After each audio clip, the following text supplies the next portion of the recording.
Mahilig ka ba mag-travel guys? Well, dapat hindi mawala to sa mga gamit mo. Ito ang latest guys na pace tracker ni TNW. Ito ang P10 guys ha. Look at that. P10. Ito ang pinaka-latest ni pace tracker na gawa ni TNW. Di ba yung dati malalaki yung siya guys? Yung pace tracker niya may parang parang RPG. So, well, ito guys, pinasimple yan lang.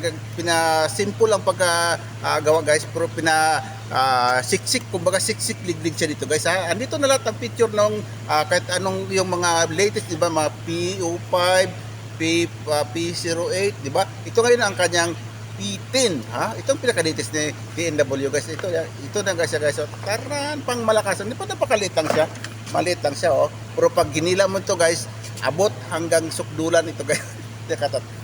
Ito yung kanyang lagay ng ano guys, lagay ng mobile phone oh. Pag hinila mo ng ganun guys, mapapaluwagan mo lang dito oh. Papaluwag mo ng ganyan oh, ipapatay mo ng ganyan. So, tapos di ba, ilagay mo dito yung mobile phone mo, ganyan lang oh. Oh, ito dito ito yung dito mo iipit yung mobile phone mo guys, ganyan oh. Di ba? Nahila kasi ito guys, depende sa laki ng mobile phone mo. Ito yung kanyang camera guys oh. Dito yung kanyang camera. Ito yung mag-face track sa iyo ito. Dito guys, pwede mo rin siya gawing selfie stick. O pwede mo rin siya pwede mo rin siyang gawing face track, pwede rin pa STD. O pag hinila mo siyempre kung ikaw lang isa mag-video ka, so hilahin mo ito, i-extend mo siya. I-extend mo lang siya ganun.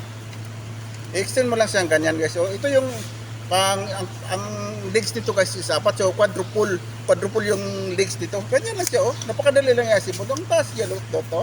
Mas mataas pa ito sa relasyon nyo guys. Look at that. Ang taas niya oh. Napaka-aesthetic. Ilagay mo lang yan sa baba, magta-track na siya. So magagamit mo yung kanyang face tracker guys, iwan mo yan dito siya oh. Iwan mo siya dito. Pag nauna yan siya dyan guys, ayan ya. Susundan ka na yan oh. Lakat to.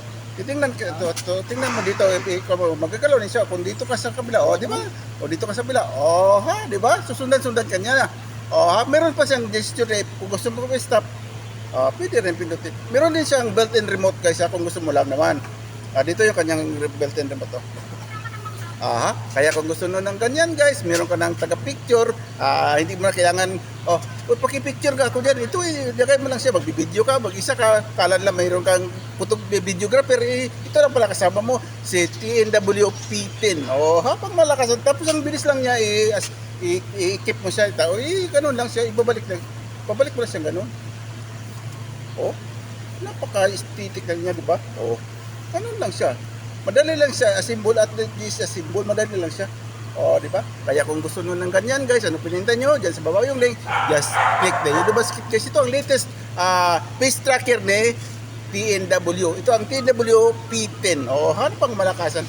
Thank you for watching guys.